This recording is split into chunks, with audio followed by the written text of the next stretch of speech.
Hoje daremos continuidade ao estudo da disciplina de Direito Societário, tratando da sociedade anônima e especificamente no tópico a respeito das ações preferenciais. As ações preferenciais, como vimos na última aula, são aquelas que concedem uma preferência, uma vantagem se comparadas às ações ordinárias. E, em troca desta vantagem, desta preferência, permite à lei que o direito de voto da mesma seja retirado.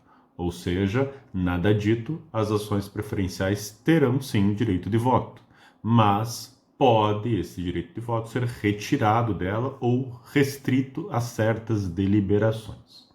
No artigo 17, há a previsão de quais são as vantagens e preferências que podem as ações preferenciais ter.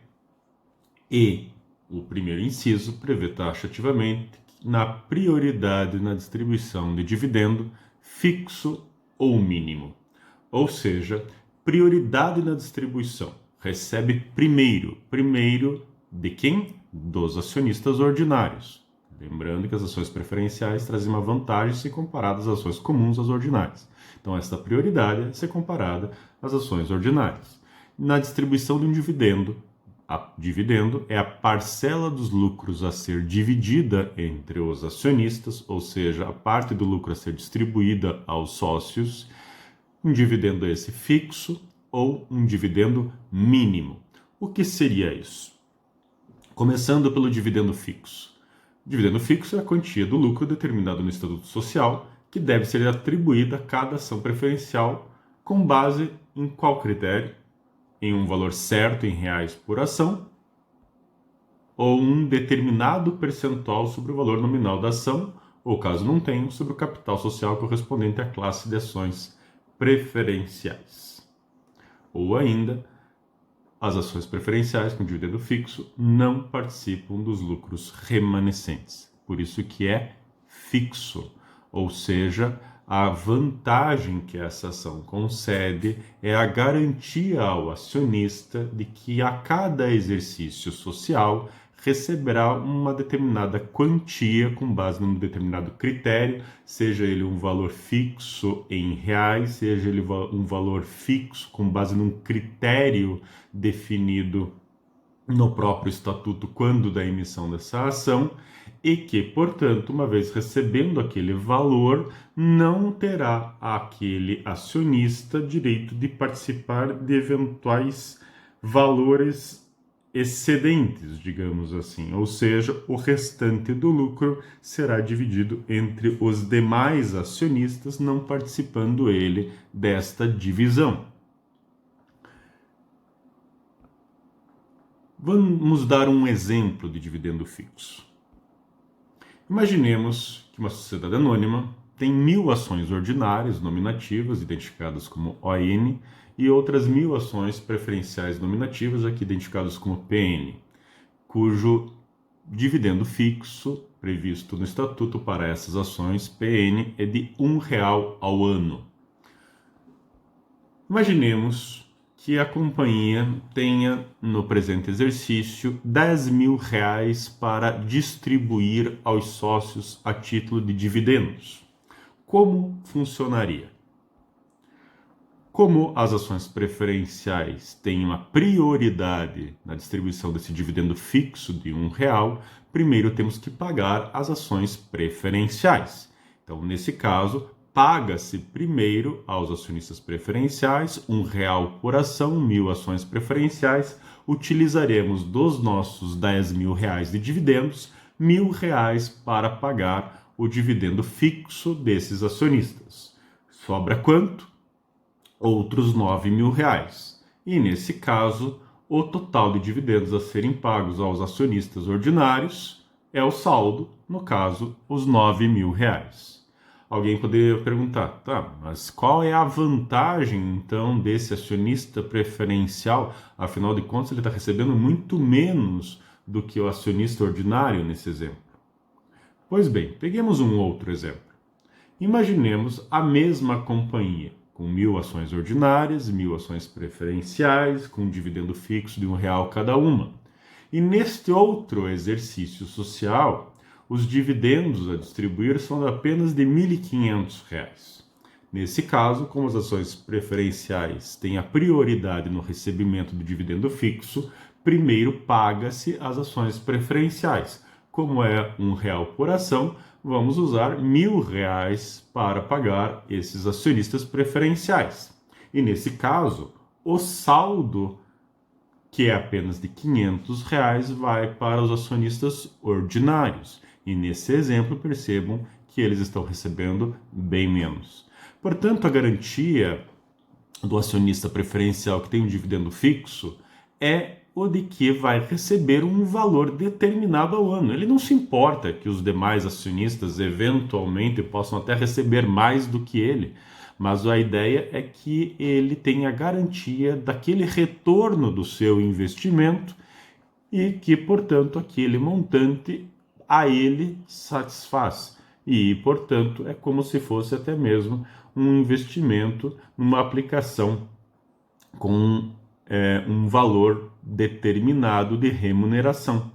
E, portanto, aqui não ficaríamos vinculados necessariamente a uma variação muito grande em termos de resultados. Afinal de contas, nós temos a garantia do pagamento de um dividendo fixo anual. Agora vamos tratar das ações com dividendo mínimo. Confere essas ações ao seu titular um direito de receber prioritariamente uma parcela do lucro determinada pelo Estatuto e, após, participa ele dos lucros distribuídos em igualdade de condições com as ordinárias. Em outras palavras, diferentemente das ações com dividendo fixo, onde não há possibilidade deste acionista receber um valor superior, um valor maior do que aquele fixo, aqui, como o próprio nome diz, nós estamos definindo um valor mínimo, um piso.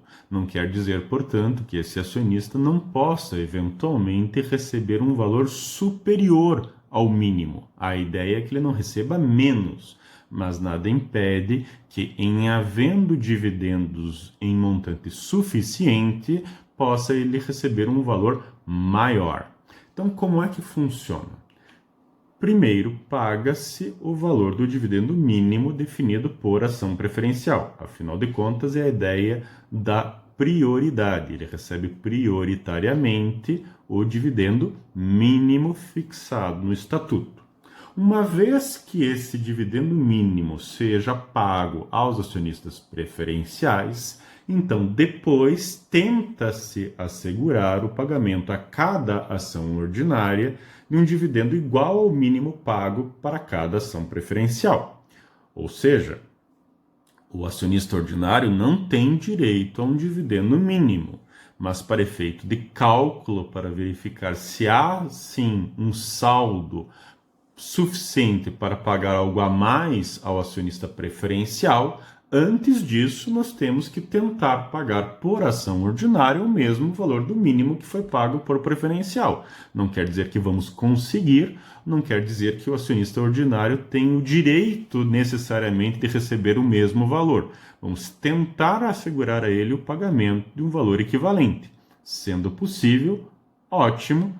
Havendo um saldo remanescente, então este saldo será dividido em igualdade de condições entre todos os acionistas. Então vejam aqui num exemplo. Imaginemos que numa determinada sociedade anônima, numa determinada companhia, nós temos 3.000 ações emitidas, sendo 2.000 delas ações ordinárias, aqui identificadas como ON, e outras 1.000 ações preferenciais, aqui identificadas como PN, que garantem aos seus titulares um dividendo prioritário mínimo de R$ 1 por exercício a cada ano. Então, como é um dividendo prioritário, nós temos que pagar primeiro as ações preferenciais. Neste nosso exemplo, imaginemos que temos dividendos a distribuir neste exercício de R$ 9.000. Portanto, destes R$ 9.000, vamos primeiro, prioritariamente, destinar a cada ação preferencial R$ 1. Portanto, se são 1.000 ações preferenciais, utilizaremos daqueles 9.000, R$ 1.000 para garantir o pagamento do dividendo mínimo. Uma vez feito isso, próximo passo será garantir a cada ação ordinária o mesmo valor pago como dividendo mínimo. Vamos ver se é possível neste caso. Se são, neste nosso exemplo, 2.000 ações ordinárias emitidas, cada ação ordinária deverá receber ao menos R$ 1 por ação. E vamos aqui, nesse caso, ter que utilizar outros R$ 2.000 daqueles 9.000 para pagar as ações ordinárias. Nesse caso, temos recurso para isso e, portanto, vamos sim pagar por ordinário o mesmo valor pago por preferencial. Daqueles 9.000 já gastamos 3, o que significa que há um saldo de R$ 6.000 nesse nosso exemplo. E esse saldo será dividido igualmente entre todos os acionistas. R$ 6.000 divididos por 3.000 ações, o que dá R$ 2 por ação. Portanto, ao final, as ações preferenciais receberiam R$ 3 cada, o que dá R$ 1 do dividendo mínimo, mais R$ 2 pela divisão do saldo, e as ações ordinárias receberiam outros R$ 3 cada, uma vez que foi garantido a ela o mesmo valor do mínimo, R$ 1, e participou do saldo em igualdade de condições com os demais, portanto, também R$ 3. Alguém poderia me dizer, professor, não era mais fácil simplesmente ter pego esses R$ 9.000 e dividido entre 3.000 ações, o que daria R$ 3 por ação, e o resultado seria exatamente o mesmo? Neste nosso exemplo, sim, porque são valores redondos e de fácil cálculo e divisão. Imaginemos, todavia, que tivéssemos 5.528 ações ordinárias para 3.525 ações preferenciais com dividendo mínimo de R$ 1,25 cada. Obviamente que o cálculo se torna mais complexo e, portanto, o ideal é sempre se verificar primeiro o cálculo por ação, ou seja, paga-se prioritariamente o dividendo mínimo por preferencial. Feito isso, então garante-se por ordinário o mesmo valor pago por preferencial e só então o saldo, se houver, vai ser dividido igualmente entre todos. Por quê? Segundo exemplo, imaginemos que aquela mesma companhia, com 3.000 ações emitidas, 2.000 ordinárias, 1.000 preferenciais com dividendo mínimo prioritário de R$ 1, num determinado exercício tem apenas R$ 2.000 de dividendos a distribuir. Nesse caso, prioritariamente temos que pagar as ações preferenciais o mínimo, R$ 1 por preferencial. E daqueles R$ 2.000, já gastamos 1.000 nisso. Isso há um saldo de apenas R$ 1.000. Vejam que nesse caso não é possível garantir por ação ordinária o mesmo valor pago como dividendo mínimo às preferenciais. Então, neste caso, como o ordinário não tem garantia de um dividendo mínimo, paga-se o saldo a ele, paga-se o que sobra, o que dá. E nesse nosso exemplo, já que são 2.000 ações ordinárias, se temos R$ 1.000 a distribuir como saldo, cada ação ordinária receberá apenas 50 centavos. Percebam aqui que não daria simplesmente para pegar os R$ 2.000 de dividendos e dividir entre as 3.000 ações, porque o resultado não seria o mesmo. Isso era possível no exemplo anterior porque havia sobra, havia saldo mais do que suficiente para pagar o mínimo e ainda dividir o eventual saldo entre todos. Neste segundo exemplo, como não há recursos para tanto, obviamente que mostra-se a importância de se fazer o raciocínio por ação.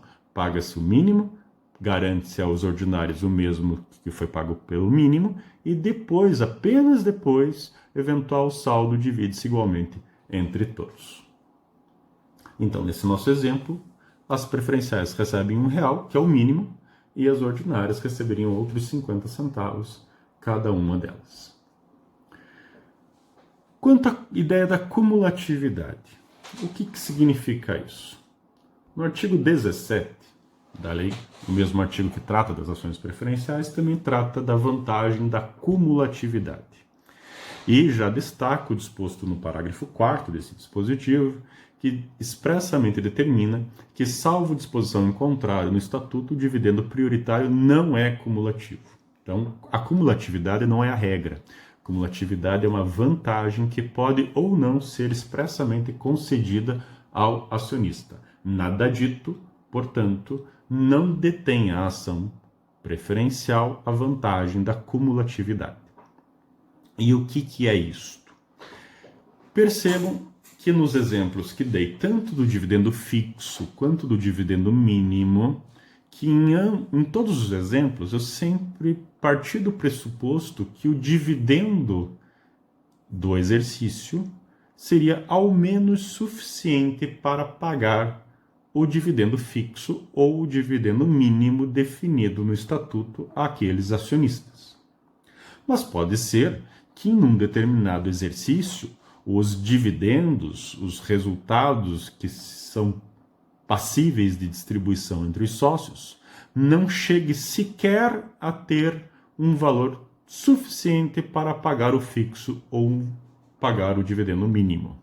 Imaginemos que temos lá 1.000 ações preferenciais que garantem um dividendo fixo ou um dividendo mínimo de R$1 cada e temos apenas R$200 para distribuir. Bem, se são 1.000 ações, nós teríamos que pagar R$1.000, R$1 por ação. Mas nós não temos 1.000, nós temos apenas 200.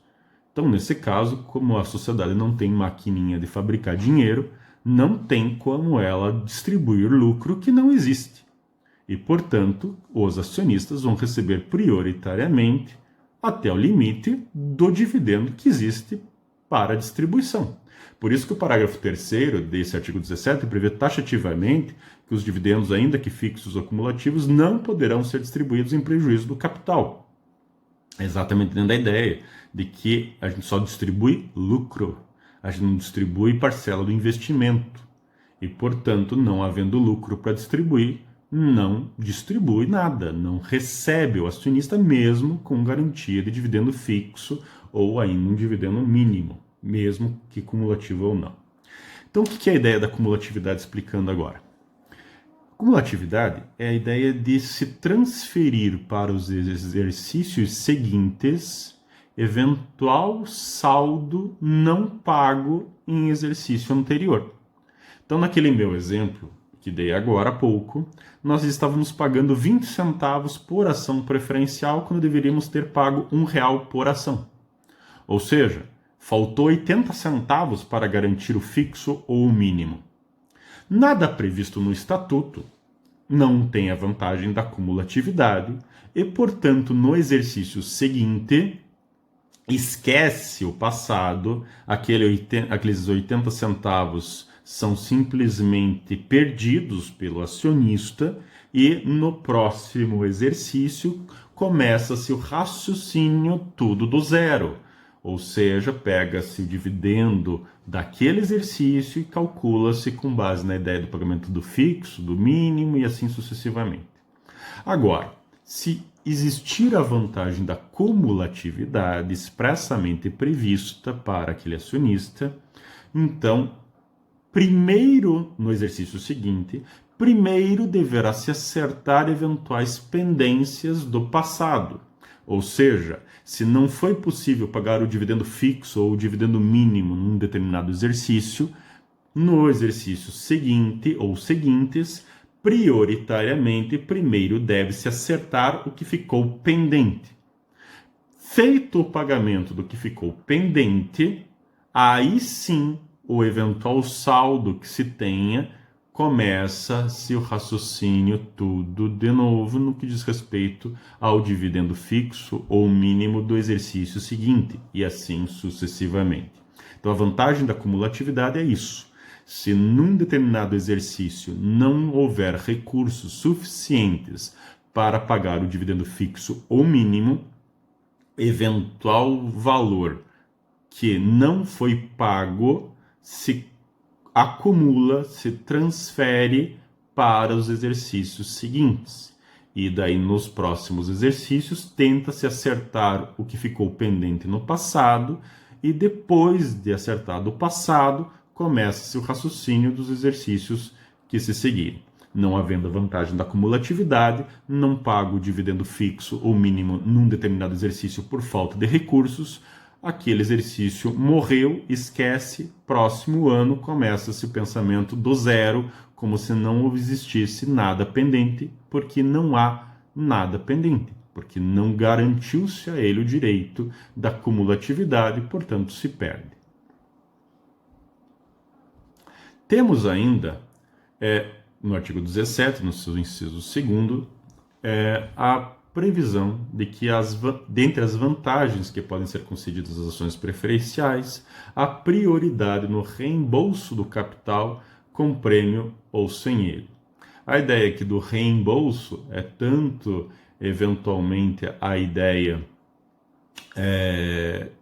do direito do resgate das ações ou ainda da amortização das ações, e que, se for fazer isso, prioritariamente deve-se fazer aquele acionista preferencial. Então, antes de se amortizar qualquer outra ação, deverá ser amortizada a ação daquele acionista preferencial cuja vantagem seja a prioridade no reembolso do capital, com prêmio ou sem ele. O que é isso? Se houver ainda a vantagem de um prêmio, significa que há um pagamento a mais do que o valor que lhe seria devido em razão do reembolso. Então, naquele nosso exemplo da amortização, pegaríamos o valor do patrimônio líquido da sociedade, dividiríamos pelo número total de ações e encontraríamos o valor contábil por ação. E pagaríamos, anteciparíamos a esse acionista o que lhe caberia em caso de futura liquidação da companhia, a ideia das ações de fruição. Nesse exemplo, se houver a previsão de um prêmio, além deste valor do cálculo do que lhe caberia em caso de liquidação da companhia, receberia ele um bônus, um valor a mais como prêmio. Pode não haver essa previsão e daí a prioridade seria apenas no reembolso.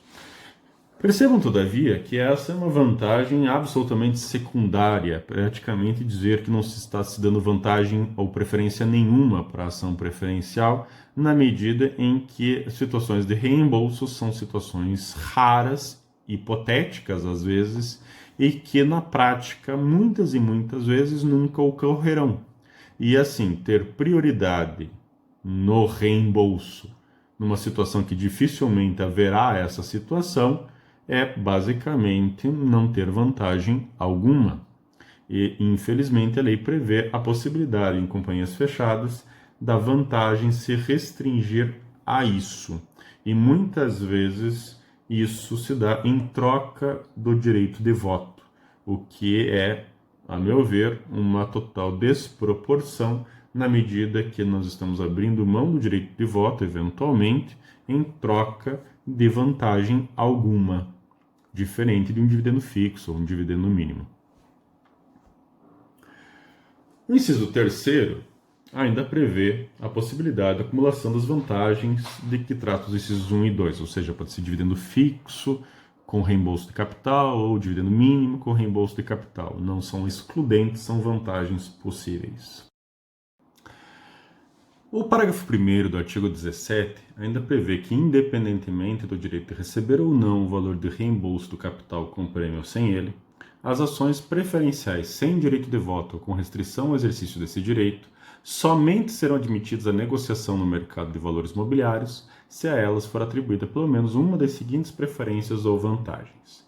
Exatamente corroborando com a minha crítica em relação ao inciso 2º, quanto à previsão de apenas e tão somente ter como vantagem o direito à prioridade no reembolso do capital com prêmio ou sem ele, nas ações que estejam sendo negociadas no mercado de valores mobiliários, ou seja, através de bolsa de valores, ou seja, companhias abertas, não admite a lei a negociação dessas ações se tivesse apenas essa vantagem, exigindo que a ela seja garantido ao menos uma das seguintes preferências ou vantagens. E que vantagens seriam essas? Inciso 1º, direito de participar do dividendo a ser distribuído, correspondente a pelo menos 25% do lucro líquido do exercício, calculado na forma do artigo 202, de acordo com o seguinte critério. Explicando rapidamente esse inciso 1º, é o seguinte. Na sociedade anônima, há o que chamamos de dividendo mínimo obrigatório. Ou seja, ao ano, havendo lucro, uma parte dele obrigatoriamente deverá ser distribuído aos sócios. Diferente das sociedades contratuais, onde podem os sócios eventualmente deliberar o reinvestimento da totalidade do lucro de um determinado exercício, na sociedade anônima, como ela é focada no investimento, focada no retorno, é uma sociedade de capital, obrigatoriamente parte do lucro deve ser distribuído, exatamente para se evitar que o controlador pudesse eventualmente ficar retendo todo o lucro da companhia, não recebendo os sócios minoritários, investidores, qualquer parcela de lucros da sociedade. Então, o que a lei prevê? Nada dito o estatuto, ao menos 50% do lucro líquido do exercício, pelo menos metade, portanto, deve ser distribuído a título de dividendos, podendo o estatuto expressamente reduzir este valor à sua metade, ou seja, 25% do lucro líquido do exercício. Como regra, é o que acaba acontecendo, até porque nada impede que se distribua mais. Isso é um piso, isso é um mínimo a ser distribuído, é o valor obrigatório. Então, normalmente, as companhias preferem ter essa disposição para ter um pouco mais de maleabilidade quanto à deliberação do que fazer com o lucro do exercício. Mas, ao menos, 25% do lucro líquido do exercício deve ser distribuído aos sócios como dividendos. Então, na verdade, esse inciso 1º nada mais trata do que deixar claro que estamos tratando aqui da distribuição de um dividendo mínimo obrigatório, segundo os seguintes critérios. A linha A desse inciso 1º. Prioridade no recebimento dos dividendos mencionados nesse inciso, ou seja, dividendo mínimo obrigatório, correspondente a no mínimo 3% do valor do patrimônio líquido da ação. Apesar de aqui dizer de no mínimo 3%, estamos tratando aqui de um dividendo fixo de pelo menos 3%. Poderia ser 4%, poderia ser 5%, poderia ser 10%. Por isso que eu falo no mínimo 3%, porque poderia ser maior, mas o critério ou a forma de pagamento segue a lógica do dividendo fixo.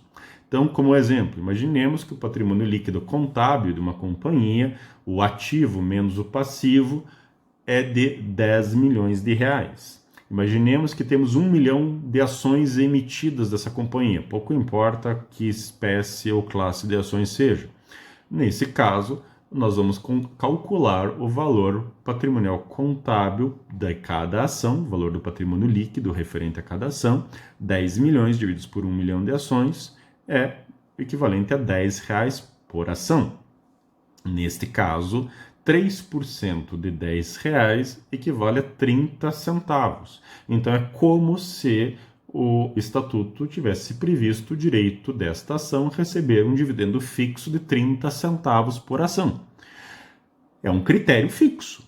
No exercício seguinte, imaginemos que o valor do patrimônio líquido contábil dessa companhia passe para 20 milhões. Nesse caso, 20 milhões divididos por 1 milhão de ações vai dar R$20 por ação. 3% de R$20 é 60 centavos. Então, no ano seguinte, ela teria direito a um dividendo fixo de 60 centavos. Varia ano a ano de acordo com a variação do patrimônio líquido da companhia.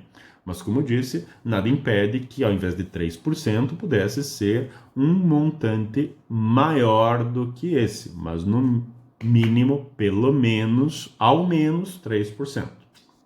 No inciso 1º, a linha B, há ainda a previsão de que a ação preferencial que esteja sendo negociada no mercado de valores mobiliários tenha que ter uma vantagem, se não for aquela da linha A, o direito de participar dos lucros distribuídos em igualdade de condições com as ordinárias, depois de a estas assegurado o dividendo igual ao mínimo prioritário estabelecido em conformidade com a linha A.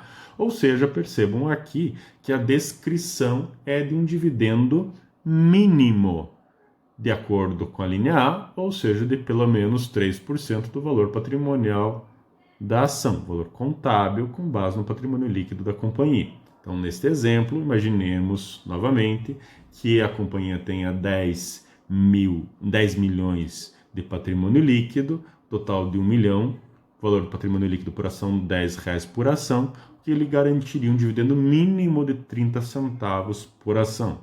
Pagos esses 30 centavos num determinado exercício, garante-se a cada ordinária, pelo menos tenta-se garantir ao menos 30 centavos também.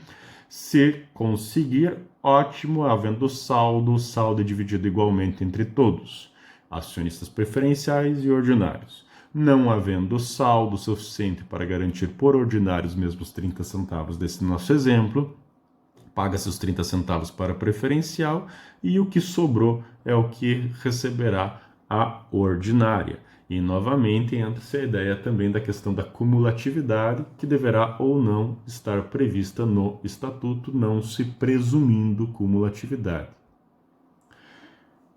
Temos ainda a possibilidade das ações preferenciais para poderem ser admitidos na negociação no mercado de valores imobiliários, o direito ao recebimento de um dividendo por ação preferencial de pelo menos 10% maior do que o atribuído a cada ação ordinária. Inclusive, diga-se de passagem, antes da alteração legislativa ocorrida na Lei 6404 de 76 em 2001, esta era a terceira vantagem da ação preferencial. O que eu quero dizer com isso?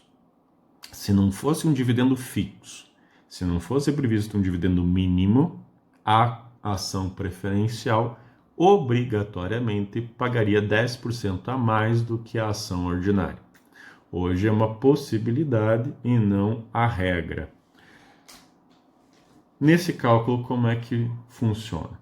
Na medida que a ação preferencial ela vai receber 10% a mais de lucros do que a ordinária, essa é a vantagem dela, nesse caso, se assim for prevista, significa dizer que para um cálculo de distribuição de dividendos, bastaríamos considerar que cada ação preferencial equivale a 1,1 ações ordinárias. Afinal de contas, eu vou pagar 10% a mais que a ordinária, eu preciso saber quanto que eu vou pagar por ordinária.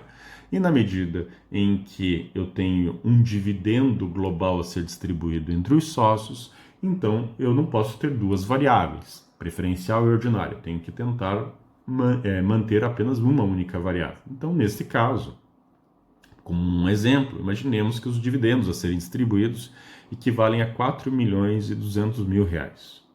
Imaginemos que o número de ações ordinárias seja de 1 milhão de ações ordinárias. E o número de ações preferenciais seja também de 1 milhão de ações preferenciais, que tem como vantagem receber 10% a mais de lucros do que as ordinárias. Nesse caso, para efeitos de cálculo de distribuição, seria igual a ter outras 1 milhão e 100 ordinárias, ou seja, elas valem 1,1 por ação preferencial. Então, nesse caso, se somarmos os 1 milhão das ações ordinárias e os 1 milhão e 100, que é o valor correspondente às preferenciais, é como se tivéssemos 2 milhões e 100 ordinárias, para efeitos de cálculo. Então, se pegarmos os 4 milhões e 200, que são os dividendos a serem distribuídos, e dividirmos por 2 milhões e 100, concluímos que cada ação ordinária terá direito a receber R$2. E nesse caso, se a ação preferencial vale 1,1 da ordinária, seria equivalente a pegar esses R$2, que será o valor pago por ordinária, e multiplicar por 1,1, ou equivalente a 10% a mais do que os R$2, o que dá R$2,20. Então, nesse nosso exemplo, cada ordinária receberá R$2 e cada preferencial receberá R$2,20, 10% a mais do que ela. Somando tudo, vai dar os 4.200.000 de dividendos a serem distribuídos. Temos ainda, no inciso terceiro, uma outra vantagem possível, são alternativas aqui, que é o direito das ações preferenciais serem incluídas na oferta pública de alienação de controle nas condições previstas no artigo 254-A, assegurado o dividendo pelo menos igual ao das ações ordinárias. O que prevê o artigo 254-A? É o chamado tag-along. O que é o tag-along? Artigo 254-A. A alienação direta ou indireta do controle de companhia aberta somente poderá ser contratada sob a condição suspensiva ou resolutiva de que o adquirente se obrigue a fazer oferta pública de aquisição das ações com direito a voto de propriedade dos demais acionistas da companhia, de modo a lhes assegurar o preço no mínimo igual a 80% do valor pago por ação com direito a voto integrante do bloco de controle. Então, o que é a ideia do tag-along? Explicando melhor. Imaginemos que um determinado investidor tem interesse em adquirir o controle de uma determinada companhia aberta. Companhia fechada não tem isso, a não ser que o estatuto expressamente preveja, a regra legal é na companhia aberta. Então, vamos partir desse pressuposto. Então, o investidor quer comprar o controle de uma companhia. Obviamente que se ele quer comprar o controle, ele quer fazer prevalecer a sua vontade nas decisões da companhia. Portanto, obrigatoriamente, esse investidor se interessa apenas e tão somente por ações ordinárias, que são as ações que lhe garantirão direito a voto. Normalmente, as ações preferenciais lançadas no mercado não têm direito a voto exatamente em troca da vantagem patrimonial oferecida. Portanto, neste caso, ele fará uma oferta de aquisição para o controlador. Ele não vai comprar as ações ordinárias no mercado, na bolsa de valores. Porque por mais que esse investidor comprasse todas as ações ordinárias oferecidas no mercado, estas ações seriam ações de minoritários, de pessoas que compraram ações ordinárias e agora estão querendo vendê-las. Porque o controlador não está oferecendo as suas ações à venda no mercado. Não estão todas as ações da companhia na Bolsa de Valores. Na Bolsa de Valores estão sendo ofertadas as ações daqueles que querem vender e recebendo ofertas daqueles que querem comprar, ou seja, é um mercado. Quem não quer vender as suas ações não as oferece à venda através da corretora de valores na Bolsa de Valores. Portanto, seria uma negociação entre esse investidor diretamente com o controlador da companhia. E é natural que, quando vai se negociar a aquisição do controle de uma companhia, o valor que eventualmente venha a ser pago por essas ações seja um valor maior do que aquele oferecido ao próprio mercado. Exatamente porque está embutido ali o valor do poder de mando, o poder de controle da companhia. E isso tem valor, isso agrega valor. Eu tenho que convencer o único vendedor que me interessa a vender o que tem, ou seja, o controle. E, portanto, obviamente que quem define o preço é o vendedor, se é que ele tem interesse em vender. Então, nesse caso, a lei garante aos acionistas com direito de voto, mesmo não sendo o controlador, a participarem dessa operação. Ou seja, o potencial investidor que quer comprar o controle terá que fazer uma oferta pública de aquisição das ações dos demais acionistas. Ou seja, ele é obrigado a oferecer aos demais também a aquisição dessas ações. Se os demais acionistas vão querer vender ou não, é um direito e é um problema de cada um deles. Mas o comprador do controle, aquele investidor, tem que oportunizar a eles, caso queiram vender, participar da operação também. Exatamente para evitar situações onde as ações de uma determinada companhia no mercado estejam sendo negociadas em um determinado patamar, de repente alguém paga muito mais do que aquilo ao controlador e os minoritários não têm a oportunidade de participar dessa operação, o que obviamente desvalorizariam as próprias ações dessa companhia. Afinal de contas, quem é que ia querer comprar ações ordinárias no mercado, na medida em que, quando realmente interessa a aquisição delas, que é o poder de mando, não participariam eles da operação. Então, neste caso, apenas as ações ordinárias, como regra, participam do tag-along. Voltando às ações preferenciais, pode a ação preferencial sem direito de voto ter como vantagem participar justamente deste tag-along, ou seja, do potencial investidor que queira comprar o controle da companhia tenha que oferecer a aquisição não apenas das demais ações ordinárias, dos minoritários, mas também a aquisição destas ações preferenciais com essa vantagem específica. Então, uma possibilidade, uma alternativa.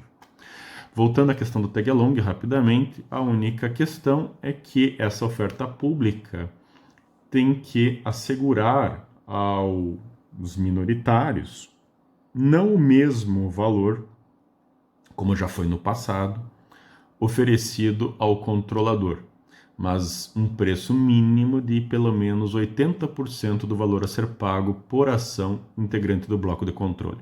Então, imaginemos que aquele potencial investidor que queira comprar o controle irá pagar R$10 por ação do controlador. Então, para comprar as ações do controlador e se tornar o novo controlador, ele vai pagar R$10 por ação. Ele deverá chegar no mercado e dizer: a quem interessar possa, que tenha ações ordinárias dessa companhia, estou comprando-as por R$8 pelo menos. Ou seja, 80% do valor oferecido ao bloco de controle. Se aqueles investidores, acionistas, minoritários, acharem que aqueles R$8 é um bom valor, eles dizem vendo, e aquele investidor adquirente do controle será obrigado a comprar pelos R$8 do exemplo. Se aqueles acionistas minoritários entenderem que os R$8 oferecidos é um valor baixo, não são eles obrigados a vender, e obviamente que para o investidor adquirente do bloco de controle, muito melhor, até porque ele não precisa dessas ações, ele só precisaria das ações suficientes integrantes do bloco de controle para mandar na companhia. Né? O mesmo vale para as ações preferenciais. Com essa vantagem, a lógica é a mesma. O artigo 18 ainda prevê que o Estatuto pode assegurar a uma ou mais classes de ações preferenciais o direito de eleger em votação em separado um ou mais membros dos órgãos de administração. E o parágrafo único, o Estatuto pode subordinar as alterações estatutárias que especificará a aprovação em Assembleia Especial dos titulares de uma ou mais classes de ações preferenciais. Percebam aqui que o artigo 18 não prevê vantagens patrimoniais à ação preferencial, mas vantagens políticas, seja o direito de eleger separadamente um ou mais membros dos órgãos da administração, seja ainda condicionar a aprovação de certas alterações estatutárias à aprovação daqueles acionistas detentores desta classe de ações preferenciais específica. Ou seja, sem a aprovação deles, não se aprova a alteração estatutária naquelas matérias expressamente definidas quando da criação daquela ação preferencial. Ou seja, uma vantagem política, é uma vantagem que não tem cunho necessariamente patrimonial. Então, percebo que o mais comum é que as preferenciais tenham vantagens patrimoniais, mas não necessariamente apenas vantagens patrimoniais, podem ter vantagens políticas também. Quanto à forma das ações, o artigo 20 da Lei da SA, Lei 6404 de 76, é taxativo ao afirmar que as ações devem ser nominativas. Portanto, já há muito tempo, as ações no Brasil obrigatoriamente devem ser nominativas, dentro da ideia de que nominativa, nominar, deve identificar quem é o acionista, quem é o titular daquela ação. Atualmente, a companhia tem condições de saber quem são os seus acionistas, não apenas agora, mas também no passado, tendo todo o histórico de transferência das ações. Não existe mais no Brasil as chamadas ações ao portador ou ações endossáveis, que justamente, como o próprio nome dizia, ao portador havia uma cártula emitida, um papel onde representava a ação, e quem fosse o titular daquele documento era identificado como acionista. E uma vez que isso poderia circular ao portador, ou ainda mediante um endosso, uma mera transferência por assinatura de um acionista para outro, a companhia, sequer a própria companhia, tinha controle de quem eram efetivamente os seus acionistas. Apenas sabia quem eram pontualmente quando eventualmente aparecessem em alguma assembleia se identificando como tal para votar, ou ainda quando da distribuição de dividendos que o sujeito se apresentasse para recebê-los. Isso não existe mais no Brasil. Obrigatoriamente devem ser nominativos. E aí nós temos duas subespécies: as nominativas estrito sensu e as ações escriturais. Por que chamo de ações nominativas estrito sensu? Porque as escriturais, que vamos ver logo na sequência, são também uma espécie de ação nominativa. Então, temos nominativo gênero e a espécie ações nominativas. Então, como é que são as ações nominativas? São aquelas cuja propriedade se presume pela inscrição do nome do acionista no livro próprio, o livro de registro de ações nominativas, ou do extrato fornecido pela instituição custodiante, e cuja transferência se opera também por termo lavrado em livro competente, que é o livro de transferência de ações nominativas, datado e assinado pelo cedente e pelo cessionário ou por seus legítimos representantes. Ou seja, se a sociedade adotar o sistema de ações nominativas, estrito sensu, terá ela, a companhia, dois livros. Um primeiro livro, que é o livro de registro de ações nominativas, e um segundo livro, chamado de livro de transferência de ações nominativas. O livro de registro de ações nominativas é como se fosse um livro, uma grande lista, dizendo quem são os acionistas, com quantas ações de cada espécie cada um possui. Então, se a companhia quiser saber quem são os seus acionistas, basta ela pegar o seu livro de registro de ações nominativas e lá conterá quem são cada um dos acionistas, com quantas ações de espécie cada um possui. O acionista não mete a mão no livro de registro de ações nominativas. Isso é um livro que fica do controle da própria companhia. Agora, se um acionista quiser transferir suas ações para outra pessoa, para isso serve o livro de transferência de ações nominativas, que é um livro de termos, ou seja, praticamente um livro de preencha lacunas. Eu, fulano de tal, cedo e transfiro para ciclano de tal, X ações de tal espécie e classe, data, assina o cedente, aquele que está transferindo, assina o cessionário, aquele que está recebendo, e com base neste termo de transferência assinado no livro de transferência, a própria companhia vai alterar o seu livro de registro e, portanto, vai atualizá-lo com base nessa nova informação.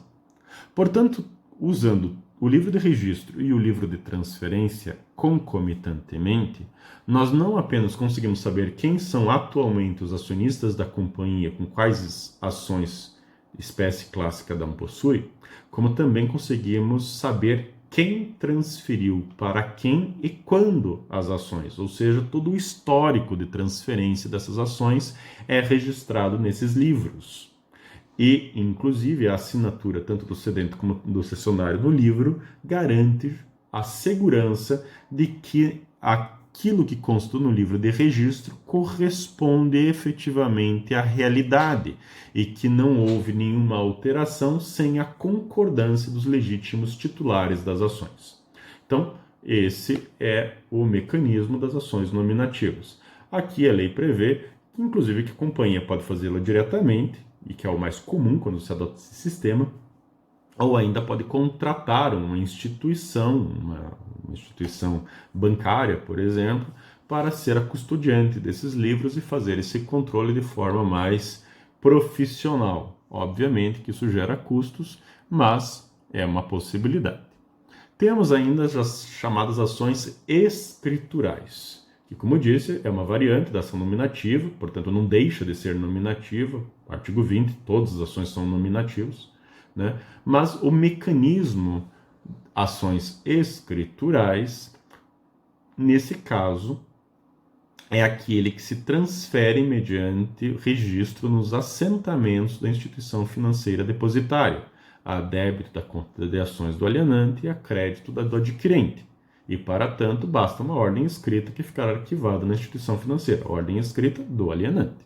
Então, nesse caso, é como uma conta corrente bancária qualquer, só que em vez de ter reais, são ações.